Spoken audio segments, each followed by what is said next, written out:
media sosial atau apapun yang ada di teknologi. Sebenarnya hal-hal yang tradisi juga udah banyak di akun-akun YouTube. Menghadirkan realita baru, tapi kita jangan lupa sama realita yang ada gitu. Sosok guru, mentor atau pengajar atau coach itu sangat penting sebagai fasilitator sih.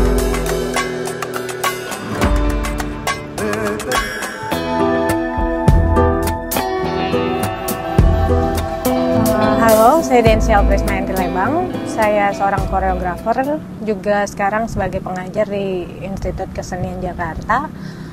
Berbicara tentang generasi sekarang karena di IKJ bertemu dengan mahasiswa yang adalah anak muda, itu juga tantangan yang lain sih.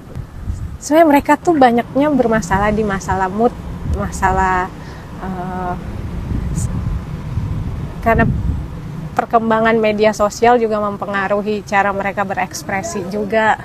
Terus banyaknya informasi yang bisa diakses saat ini, jadi merubah cara pola berpikir juga. Nah, banyaknya informasi itu sebenarnya juga bisa menjadi peluang sama menjadi tantangan.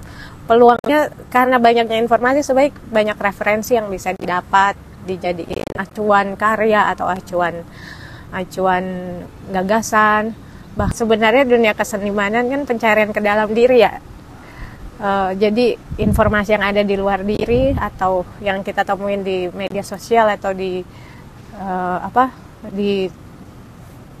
website atau Google atau apapun itu sebenarnya untuk memperkuat apa yang kita mau, bisa memperkuat apa yang mereka mau, apa yang mereka butuhkan. Cuman sebenarnya tantangannya kadang-kadang tuh mereka tidak tahu apa yang mereka mau. Nah, sebenarnya di tengah masifnya informasi di media sosial atau di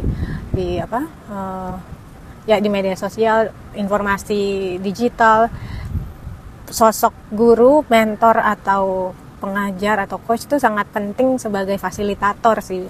Bagaimana memfasilitasi murid atau mahasiswanya gitu, menggali apa yang mereka butuhkan, menggali apa yang mereka mau, dan memfasilitasi itu gitu. Saya memposisikan diri ketika mengajar sih, karena saya sebenarnya nggak tahu semua hal juga ya, dan memposisikan diri bukan sebagai sumber informasi tunggal gitu. Jadi sebenarnya informasi bisa didapatkan di mana-mana gitu.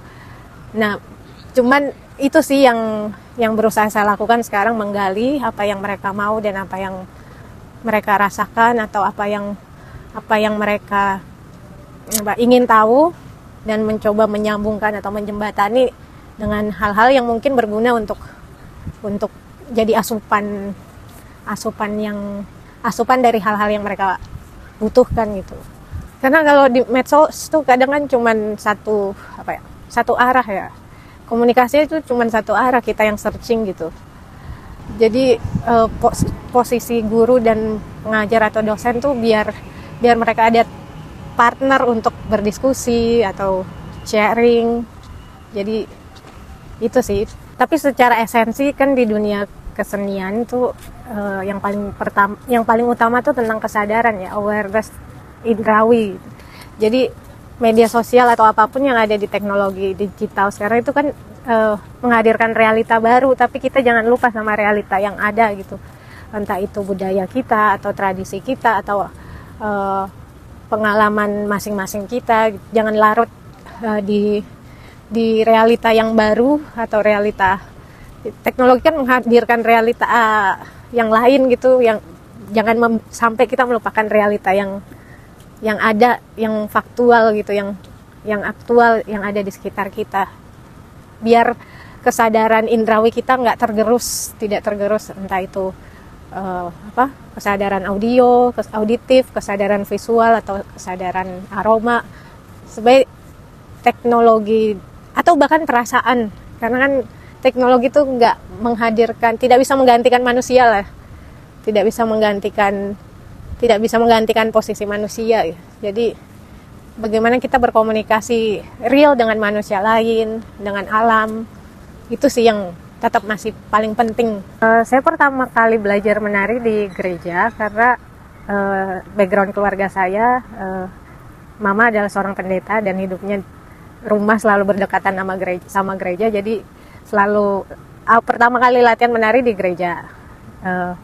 Kalau background kesukuan Toraja, dan gereja pun sebenarnya gereja suku, jadi budaya Toraja tuh masih kental juga. Jadi belajar nari di gereja tuh nggak cuma belajar tari profetik atau tari penyembahan, tapi juga ada tari tradisi Toraja yang saya pelajari juga di situ.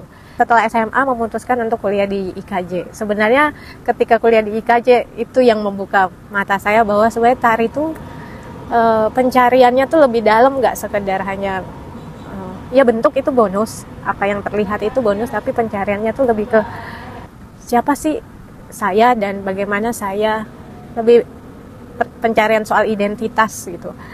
Bagaimana saya berpraktik di dalam dunia tari, terus tari posisinya itu sebagai apa di dalam hidupku gitu.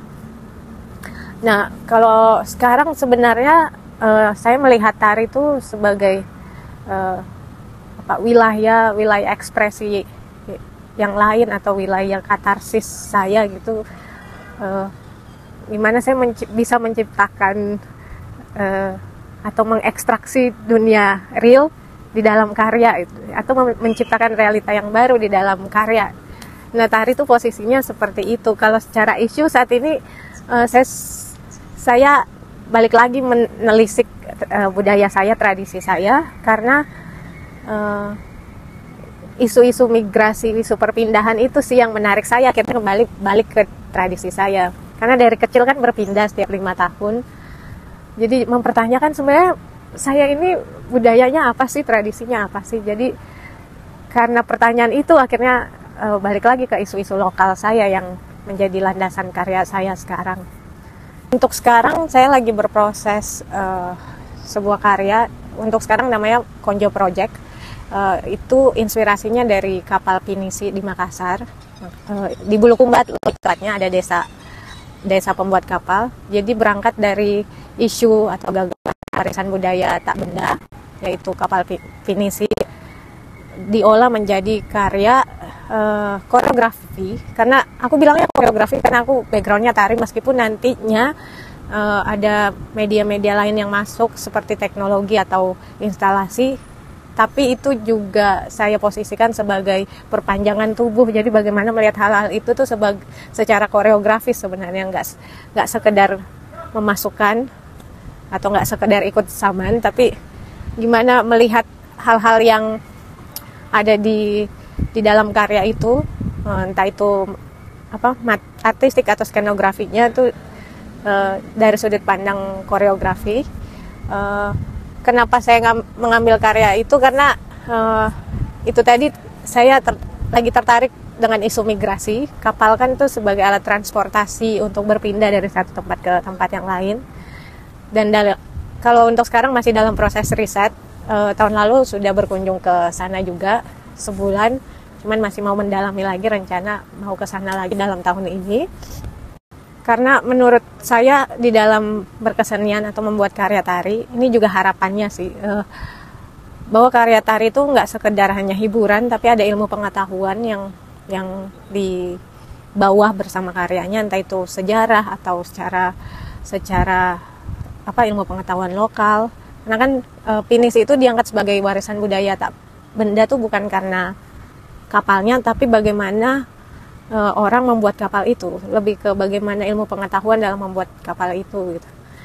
Dan saya rasa juga tari mempunyai posisi yang sama gitu. Tari nggak sekedar hiburan, tapi juga sebagai sumber pengetahuan juga, ada produksi pengetahuan juga di situ. Jadi harapannya juga bahkan kedepannya tari bisa dilihat sebagai ilmu pengetahuan, dan mungkin bisa dalam proses berkesenian di dalam tari juga bisa menjadi solusi bisa menjadi solusi dari permasalahan-permasalahan yang ada saat ini.